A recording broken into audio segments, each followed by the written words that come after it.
Selamat siang, Ibu dosen dan Bapak Pamong dan teman-teman sekalian, Universitas Hamsan Wadi, Nusa Tenggara Barat, Lombok.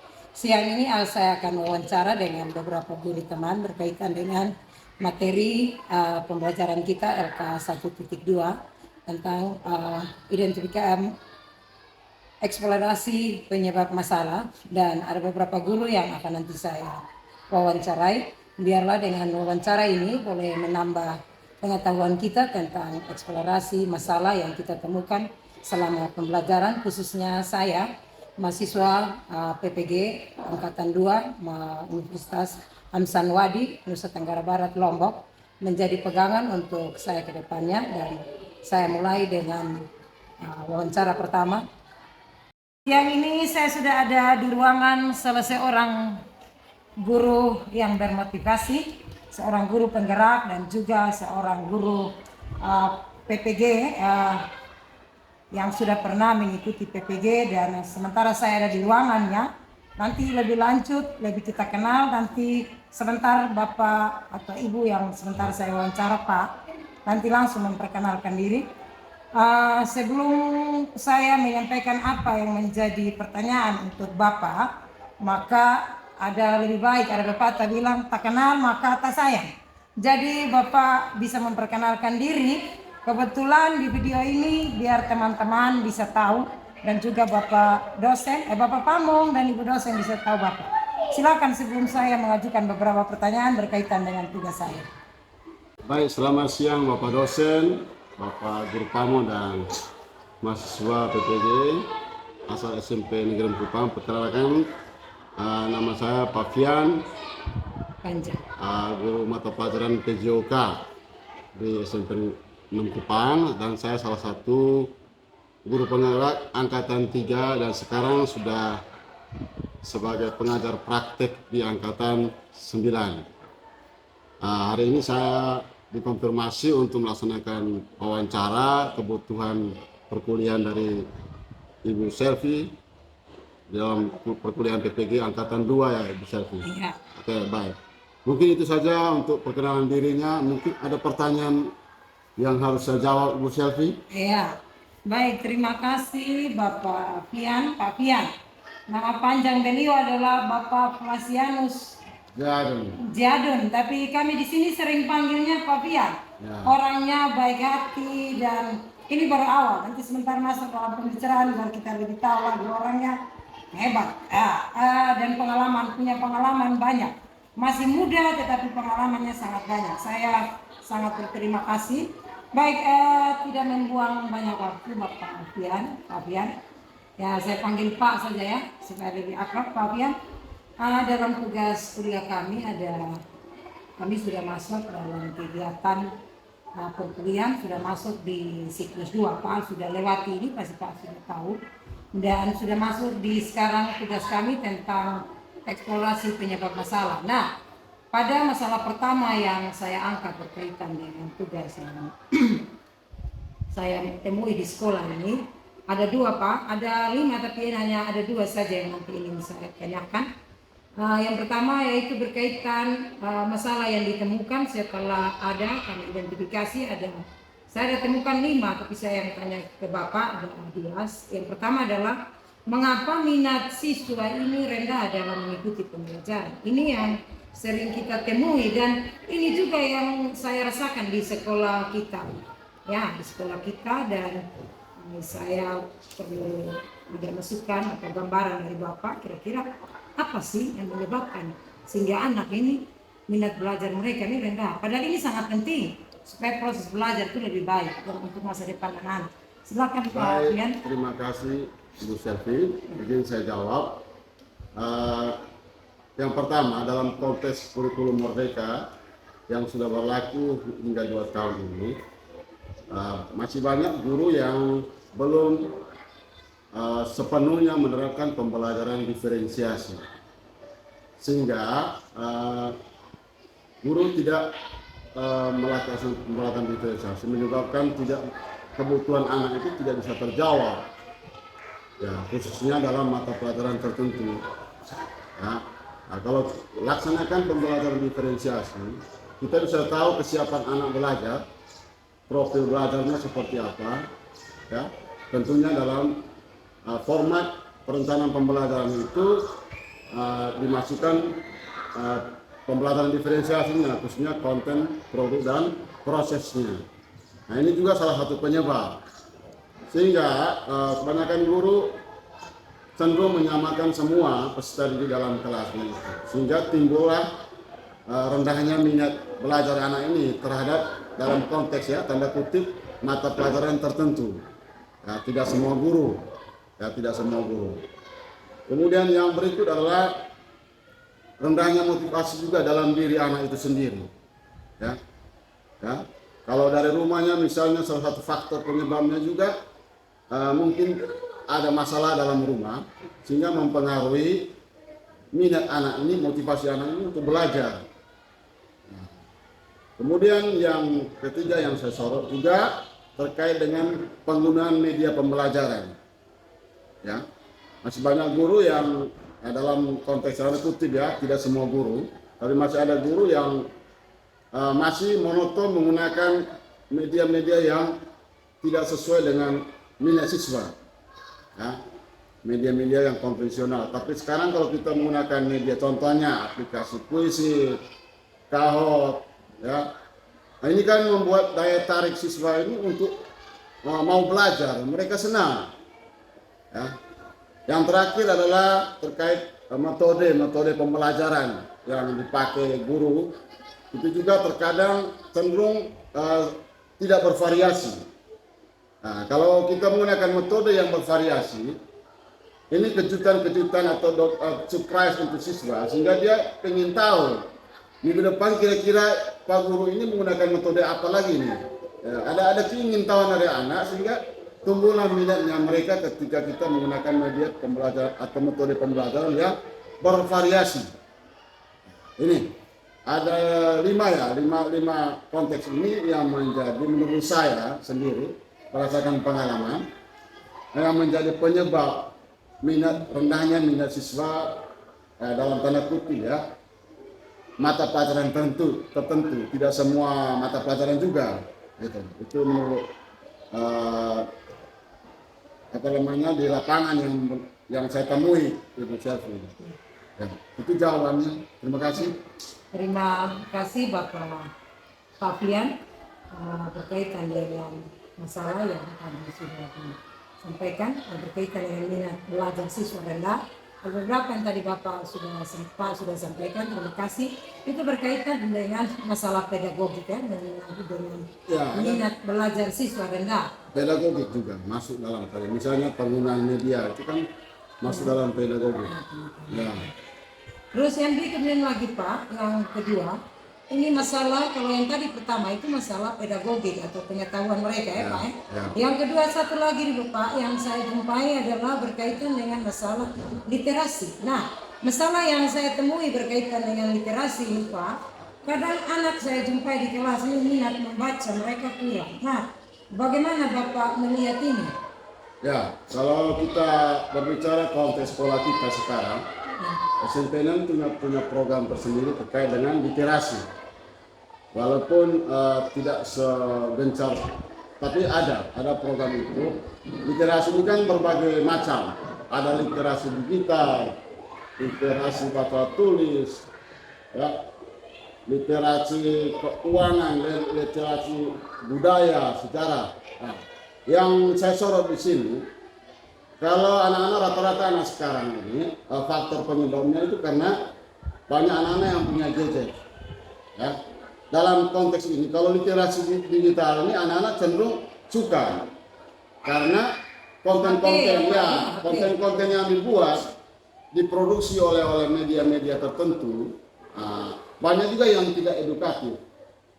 Cenderung mereka menerima informasi-informasi yang tidak akurat dari media sosial karena trennya mereka sekarang seperti itu. Nah, sehingga di sini menyebabkan nanti literasi baca tulisnya ini rendah.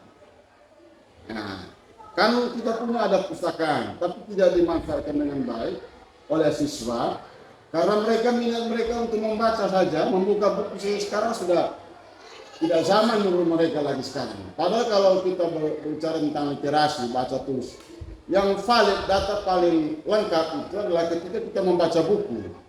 Ya, karena dalam buku itu sudah sistematikanya sudah jelas, informasi yang disampaikan sudah jelas, sehingga transformasi pengetahuan dari baca tulis itu bisa dicerna dengan baik oleh siswa. Tapi kalau literasi digital, cenderung konten-konten sekarang apalagi di TikTok, di Facebook, dan YouTube, banyak konten-konten yang tidak edukatif. Nah, sehingga menyebabkan rendahnya literasi baca tulis anak itu salah satunya dari literasi digital ini. Tapi saran saya sebagai guru, kita harus juga di sekolah kita kan ada website sekolah sekarang, ada YouTube sekolah, ada Facebook sekolah, Instagram sekolah. Nah, di situ kan kita memuat informasi-informasi penting yang terkait dengan kegiatan-kegiatan sekolah. Nah, faktanya lagi, anak-anak kurang suka membaca-baca yang penting-penting. Mereka cenderung yang suka-sukanya lucu-lucu. Nah, ini rendahnya situ. Kemudian faktor orang tua, ya, faktor orang tua juga penyebab. Ya, kalau kita guru di sekolah sudah gencar-gencarnya literasi, tapi kalau tidak dibimbing dengan baik, dilanjutkan oleh orang tua di rumah, ya sama saja juga. Tentu ini merupakan pekerjaan bagi kita sebagai guru dan juga orang tua yang nantinya ujung-ujung harus kolaborasi bersama orang tua dalam masalah literasi. Gitu. Kemudian di sisi guru, masih banyak guru yang cenderung tidak memberikan peluang kepada anak di awal pembelajaran itu, tidak memberikan peluang untuk anak-anak membaca. Ya. Kemudian anak-anak juga tidak punya buku bacaan sendiri, cenderung mengandalkan buku pustakaan. Ini juga salah satu penyebabnya. Nah, itu saja mungkin terkait dengan literasi. Terima kasih. Baik, terima kasih Pak Fian. Jadi kalau mau dibilang sekolah sudah tersedia Pak, tapi anak-anak ini karena pengaruh tadi Pak tekankan yang pertama itu masalah ya HP ini Pak dan memang kita guru ini kan memang harus menyadarkan anak-anak karena semua tersedia, tapi kalau anak-anak tidak tergunakan juga bisa salah juga Pak. Nah, terima kasih Bapak, mungkin hanya dari itu atau ada berkaitan dengan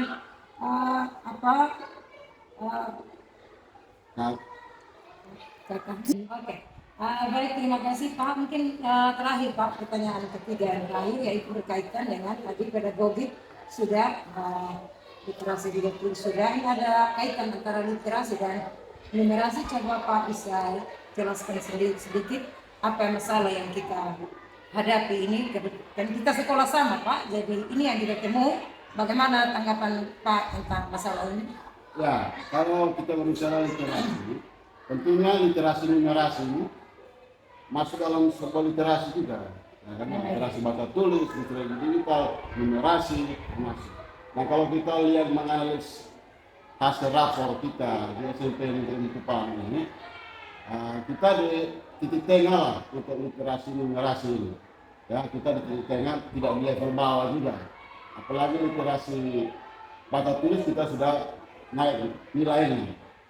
Tapi lemahnya ini, kalau saya melihat bahwa konten-konten atau materi yang disajikan oleh guru itu seharusnya termuat numerasi juga, ya, termuat dalam semua aspek, dalam semua mata pelajaran, ya. Nah, karena kita terlalu terpaku pada konten materi-materi itu, akhirnya literasi numerasinya hampir diabaikan juga. Tapi kan kalau kita berbicara numerasi itu terkait dengan mata pelajaran IPA, matematika. Tapi kalau kita berbicara konteks umum, literasi numerasi sebenarnya bisa juga dalam mata pelajaran yang bukan MIPA atau matematika. Bisa juga mata pelajaran seperti PJOK, misalnya menghitung bola. Nah, ini kan kalau kita membuat sebuah, apalagi Bapak guru PJOK ya. Kalau dalam perencanaan pembelajaran biasanya di PJOK itu ditekankan misalnya gambar lapangan, bola kaki. Nah, di situ kan masuk sudah aspek numerasinya. Mereka akan menghitung, ya. menghitung lapangan ukurannya berapa. Nah kalau bayangkan kalau semua ini pembelajaran ini dimuat konten numerasi itu, saya yakin numerasi kita di sekolah ini akan semakin meningkat dari sisi rapor, ya rapor, ya begitu. Itu terkait numerasi.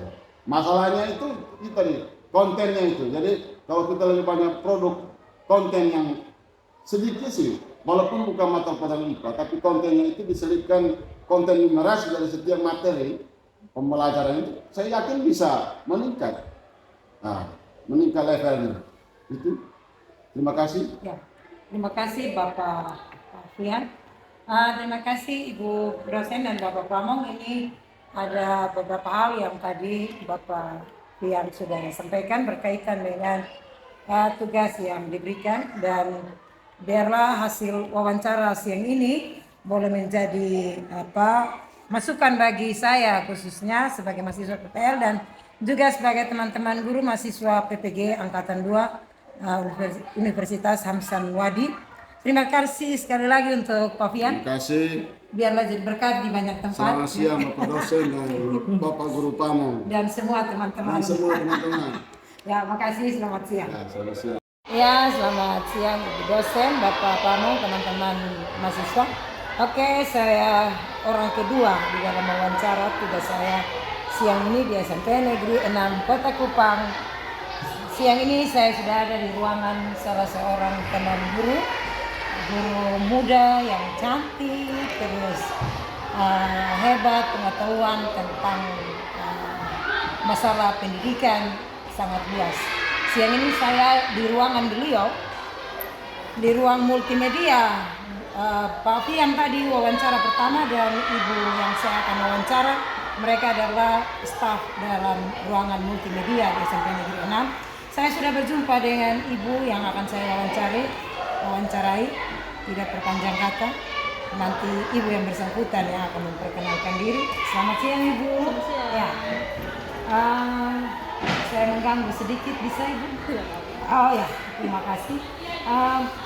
Ibu, dalam tugas kuliah saya ada beberapa hal berkaitan dengan tugas kuliah. Ya, Ibu dosen, Bapak Pamong, teman-teman mahasiswa, saya sudah ada di ruangan multimedia, di ruangan teman guru, Ibu yang akan saya wawancarai.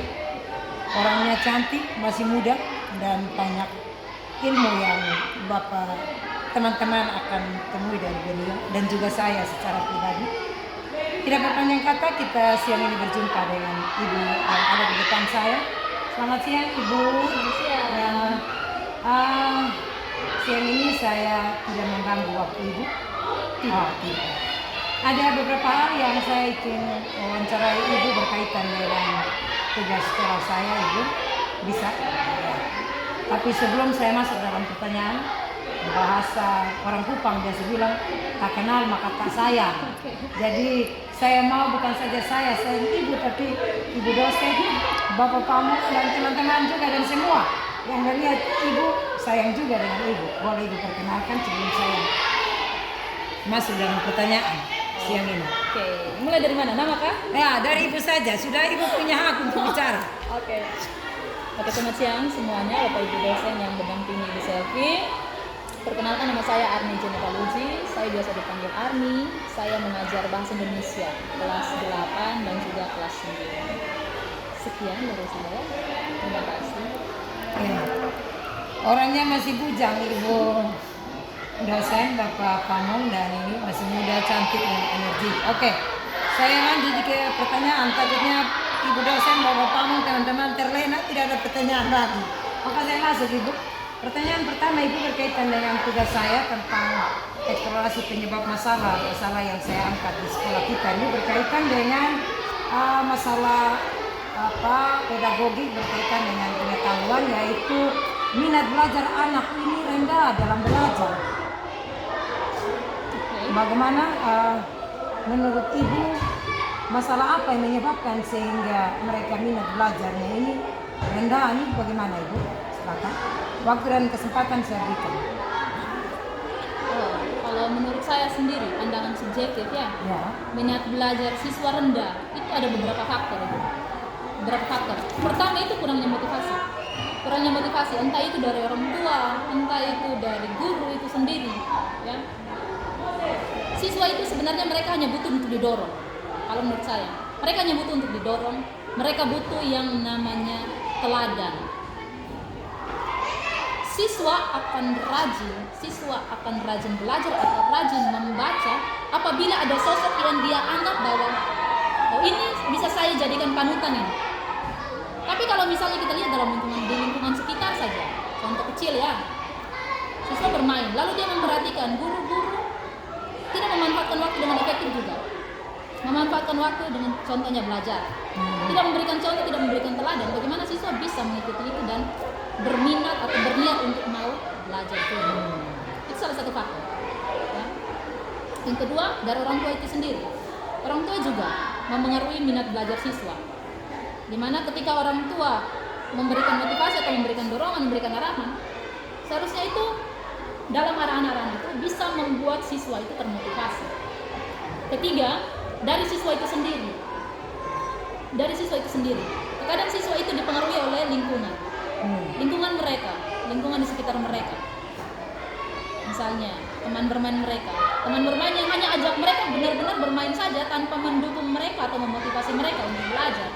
Ya itu juga salah satu faktor yang membuat siswa itu memiliki minat belajar yang rendah. Jadi sebenarnya ada, kalau dari pandangan saya itu ada 3. Dari lingkungan sekolah, dari guru itu sendiri, seharusnya memberikan teladan kepada siswa. Seperti itu, memanfaatkan waktu dengan maksimal, membaca atau apa, karena siswa juga bisa memperhatikan itu. Kedua itu dari orang tua.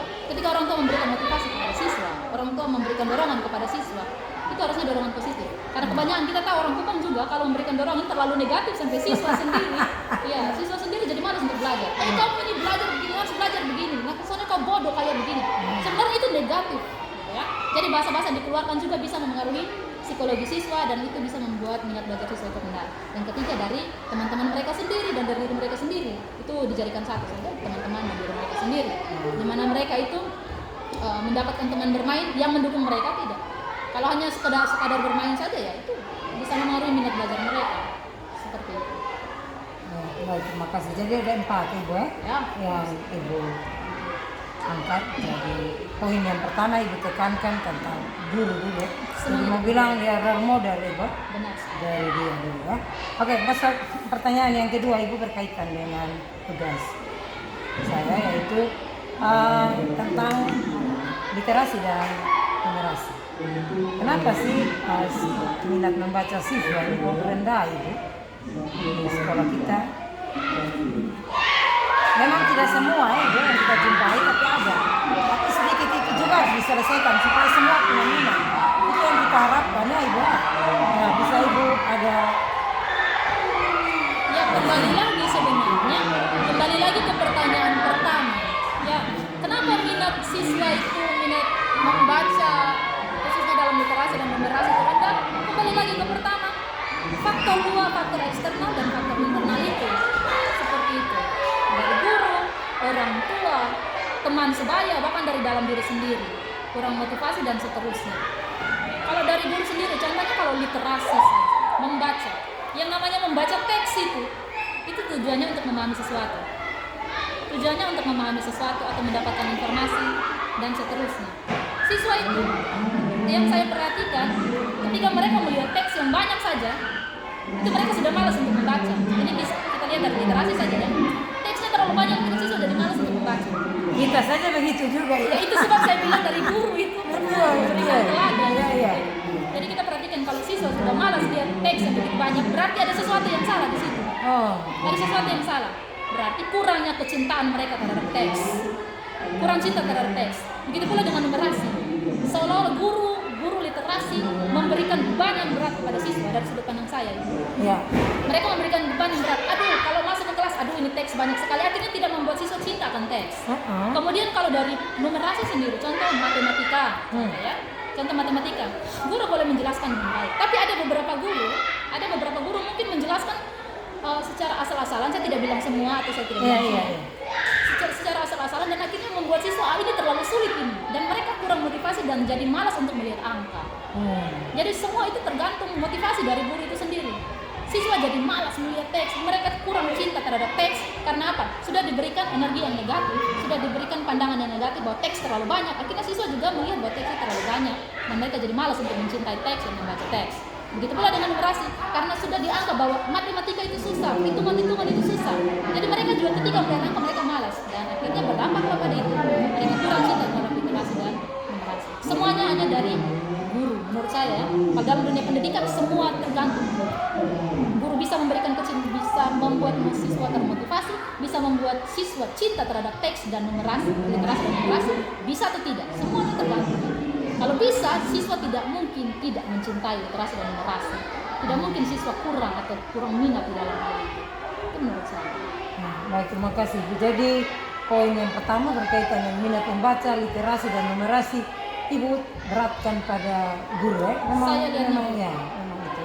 Memang yang lain guru ini role model betul Ibu ya, jadi patokan semua pada guru. Oke, mungkin dua itu saja. Minta maaf Ibu sudah mengganggu Ibu punya. Biarlah apa yang disampaikan menjadi pegangan untuk saya ke depannya, dan juga untuk juga teman-teman dan kita semua. Apalagi atas waktu Ibu di tengah kesibukan saya sudah mengganggu. Terima kasih Ibu. Tuhan memberkati Ibu. Ya, saya sudah ada di ruangan lab 3 SMP Negeri 6 Kota Kupang bersama dengan Pak Alex Tokan. Siang ini saya akan bicara dengan Pak Alex berkaitan dengan tugas yang tugas kuliah yang ada. Selamat siang Pak Alex. Bisa saya mengganggu beberapa menit untuk terima kasih atas kesempatan waktu yang diberikan kepada saya untuk mencari Bapak. Berkaitan dengan kuliah saya Pak, ada masalah yang kami temui di dalam sekolah dan berkaitan dengan tugas kuliah. Yaitu yang pertama Pak, tentang ada beberapa hal Pak, tetapi saya mau angkat dua. Yang pertama berkaitan dengan minat belajar siswa yang rendah menurut Bapak, karena ini merupakan persoalan yang sangat mendasar kita di sekolah, dan ini bukan saja kita di SMP Negeri 6 saja ya Pak ya, mungkin di semua sekolah sama. Tapi kira-kira apa sih yang menyebabkan sehingga minat belajar siswa ini rendah? Yang saya temui ini yang ada di sekolah. Apakah Pak juga merasakan yang sama? Kalau memang ada, kira-kira apa yang menyebabkan Pak? Dan saya pasti yakin bahwa pasti ada. Silakan Pak. Oke, minat belajar itu ya yang rendah. Iya, kenapa Karena sih? itu kalau kita bicara soal minat belajar itu kita bisa temukan di mana saja ya, di sekolah mana sih bicara seperti itu. Karena itu yang menjadi masalah di dalam pendidikan di Indonesia itu salah satu faktornya itu. Nah, kalau ditanya menurut saya seperti apa penyebabnya atau apapun itu, minat belajar itu bisa dipengaruhi banyak faktor. Iya. Faktor yang paling pertama dan utama menurut saya adalah faktor keluarga, yaitu pola asuh.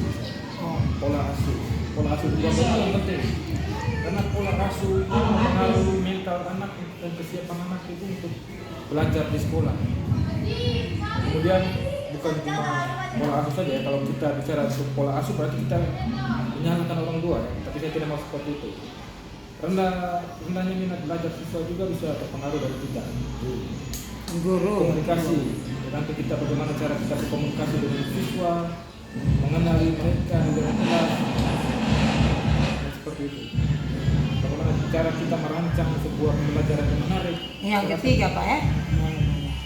Kalau kita bisa merancang pembelajaran yang menarik, saya rasa bisa sedikit membantu siswa untuk menumbuhkan minat belajar.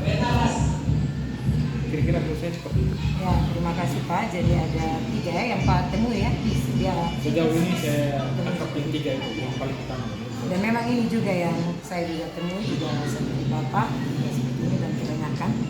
Dan saya lanjut di pertanyaan yang kedua Pak, berkaitan dengan literasi dan numerasi. Yang saya temui, yang saya alami selama saya mengajar Pak, karena saya dan Pak satu sekolah Pak ya. Jadi itu tentang minat membaca siswa yang rendah. Apa sih yang menyebabkan anak-anak di dalam membaca mereka minatnya rendah? Kira-kira menurut Bapak apa yang Bapak temui selama Bapak mengajar? Kalau saya rasa antara minat belajar dan minat baca itu bisa berhubungan gitu ya. Kalau untuk minat belajar dari keluarga ya. Kalau minat baca itu tergantung dari lingkungannya. Apakah di lingkungannya itu ditemukan banyak orang yang gemar membaca, misalnya koran, mungkin di lingkungan yang paling kecil itu di keluarga mungkin. Oh, keluarga, Pak. Lingkungan sih dalam arti keluarga. Keluarga dan lingkungan di sekitar, teman-teman pergaulan. Nah, kemudian satu lagi adalah kurangnya kita buku-buku yang menarik. Kebanyakan buku yang kita temukan di perpustakaan, kebetulan ibu juga sendiri di perpustakaan. Betul sekali, Pak. Kurang menarik di sini dalam hal apa, Pak? Kurang menarik bahan bacaannya, terlalu kaku. Kita memaksa anak-anak untuk membaca buku siswa, buku paket yang dikeluarkan oleh kementerian yang ada di perpustakaan itu. Sedangkan kalau buku-buku bacaan yang bebas, itu minim sekali literatur yang bahan bacaan yang menarik, saya rasa itu. Minta maaf, Pak. Apa kan guru bahasa Indonesia? Maksudnya yang menarik di sini dalam arti kan pelajaran Yang bahasa menarik- perlu menarik bacaan-bacaan selain buku panduan. Bukan menarik bagi siswa. Oh, Menarik bagi siswa, bahan bacaan itu juga perlu, dan akses kemudahan untuk mendapatkan bahan bacaan seperti buku itu juga mempengaruhi minat siswa untuk membaca. Nah, kebetulan saya di kelas, saya wali kelas, jadi saya mengumpulkan beberapa buku yang menurut saya, yang sebelumnya saya sudah riset dengan anak-anak, saya tanya mereka dalam komunikasi, kira-kira buku mana yang kalian suka membaca. Dan kebetulan saya bisa adakan itu, dan beberapa peserta didik yang lain di kelas saya juga mengadakan itu di kelas. Jadi di kelas, kalau ibu boleh cek di kelas saya itu mungkin ada beberapa buku yang anak-anak itu sering baca. Nah, setiap bulannya itu kami selalu bikin pemenangnya. Pemenang dalam arti yang siapa yang lebih banyak membaca, motivasi mereka supaya rajin membaca, Pak. dan itu dihadiahkan, saya hadiahin mereka satu buah buku. Wah, wali kelas luar biasa ini. Perlu dicontohi. Terima kasih. Ya, dan saya juga wali kelas, Pak, tapi belum buat itu. Tapi dengan wawancara siang ini saya juga dapat masukan. Jadi ini juga salah satu motivasi untuk siswa untuk membaca. Saya penasaran sekali, Pak. Ini dalam hal minat membaca, buku yang kurang menarik kan ketersediaan di perpustakaan kan buku pelajaran. Apakah salah satunya yang menarik juga ada buku-buku cerita? Kan bahasa Indonesia itu kan ada buku-buku cerita juga yang ada ya, Pak. Apakah itu juga termasuk salah satu di dalam hal menarik juga ketersediaan buku-buku cerita atau hanya pelajaran saja? Karena Pak guru bahasa Indonesia, tak? Ya. Buku cerita juga salah satu. Oh ya. Yang saya masukkan tadi buku cerita juga salah satu. Oh ya. Kemudian ada buku-buku pengetahuan umum, pengetahuan alam, tapi yang disajikan dalam bentuk yang menarik, misalnya ada gambar-gambarnya, bisa disajikan dalam bentuk cerita. Jadi kalau menyangkut gambar, cerita dan menarik itu mengkali dari pusat, Pak, ya. Kami perpustakaan tidak bisa menyediakan seperti begitu. Ya, Tapi yang saya sampaikan itu iya, adalah masalahnya. Tapi masalahnya, bukan iya. menanyakan saya penyebabnya. Iya, betul sekali. Terima kasih, Pak. Jadi terima kasih. Kalau berkaitan dengan literasi dan numerik, Pak, tadi itu bagaimana numerasi, Pak? Ada kaitannya? Kalau untuk numerasi, saya rasa saya belum bisa sejauh sampai ke situ karena saya bukan guru matematika. Bukan berarti saya tidak tahu, cuman saya belum menelaah sampai ke masalah numerasi. Saya cuma cukup ke literasi. Ya, terima kasih. Terima kasih, Pak, sudah mengganggu waktu Pak siang ini. Terima kasih, Pak. Ya. Demikianlah hasil wawancara siang ini bersama dengan Pak Alex Tokan, salah satu guru bahasa Indonesia di SMP Negeri 6 Kota Kupang. Biarlah hasil wawancara siang ini boleh menjadi masukan bagi ibu dosen, Bapak Pamung, dan teman-teman mahasiswa PPG Angkatan 2 Universitas Hasan Wadi, Nusa Tenggara Barat, Lombok.